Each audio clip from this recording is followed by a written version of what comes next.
নাপাক কাপড় পাক করার পদ্ধতি কি? আমরা যে কাপড়গুলো পরিধান করি, যদি আমাদের এই কাপড়গুলো পাক না থাকে, আমাদের নামাজ আল্লাহ তাআলা দরবারে কবুল হবে না। কারণ নামাজ কবুলের যে ফরজগুলো রয়েছে, যে শর্তগুলো রয়েছে, এই ফরজ বিধানের ভিতরে 2 নম্বর হলো শরীর পাকের পরে আপনার কাপড়টাকে পাক থাকা লাগবে। শরীর পাক, কাপড় পাক। আর যদি আপনার কাপড়ই পাক না থাকে, আপনি এই যদি নামাজ পড়েন, আপনার নামাজ আল্লাহ তাআলার দরবারে কবুল হবে না। এই কাপড় পাক করার 3টা পদ্ধতি রয়েছে, 3টা ভাগ রয়েছে। একটা হলো গ্রামের মানুষের জন্য, একটা হলো শহরের জন্য, আরেকটা হলো যারা ওয়াশিং মেশিনে যারা কাপড় পরিষ্কার করবে তাদের জন্য। আসুন শুরুতে আমরা গ্রামে মানুষ কিভাবে কাপড় পাক করবে সেটার পদ্ধতি সম্পর্কে জানি। গ্রামের মানুষ বেশিরভাগই তারা পুকুর বা খাল, নদীতে এগুলোতে গোসল করে এবং সেখানে তারা এই কাপড়গুলো পরিষ্কার করে থাকে। যেহেতু সেখানে অঢেল পানি রয়েছে, ওই যখন পানিগুলো বেশি থাকে তখন সেই পানিটাই পাক থাকে, তখন সেক্ষেত্রে আলাদা করে কোনো কিছু করা লাগে না। সেক্ষেত্রে আপনি শুরুতে একটা কাজ করবেন, দেখবেন নাপাক থাকে 2 প্রকার, একটা হলো দৃশ্যমান, একটা হলো অদৃশ্যমান। যদি দৃশ্যমান নাপাক থাকে সেটা আপনি আগে পরিষ্কার করবেন। আগে ওই যে জায়গায় নাপাক লেগেছে আপনি দেখা যাচ্ছে ওই জায়গায় নাপাকটা আগে পরিষ্কার করে নেবেন। এরপরে আপনি সুন্দর করে কাপড়টাকে প্রথমে ধুয়ে নেবেন বা পরিষ্কার করে নেবেন। নেওয়ার পরে সুন্দর করে চেপে আপনি পানিটাকে ফেলে দিবেন।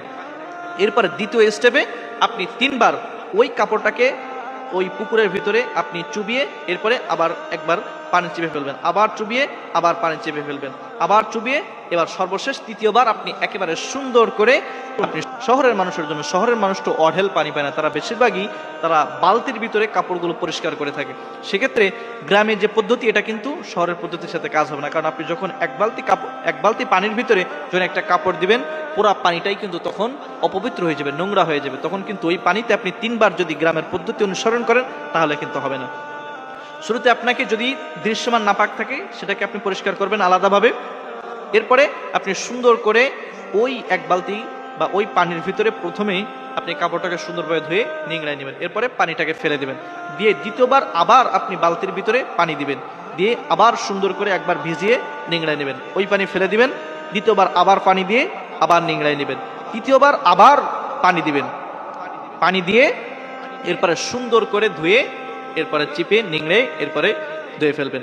দেখবেন গ্রামে কিন্তু পানি পাল্টানো লাগে না, কিন্তু কারণ সেখানে অনেক পানি রয়েছে, পুকুরের পানি, সেটা তো পাক। কিন্তু আপনি যখন একবার ওই বালতির পানির ভিতরে কাপড়টা দিবেন, কাপড় কিন্তু ওই পানি কিন্তু নোংরা হয়ে যাবে, সুতরাং ওই পানি কিন্তু ফেলে দিয়ে আপনাকে করতে হবে।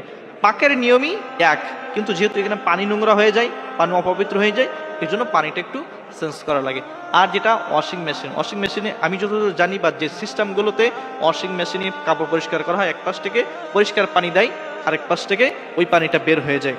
সুতরাং ওয়াশিং মেশিনের জন্য আলাদা কোনো কিছু করা লাগবে না, ওইটা যেভাবে পরিষ্কার করা হয় ওভাবে পাক হয়ে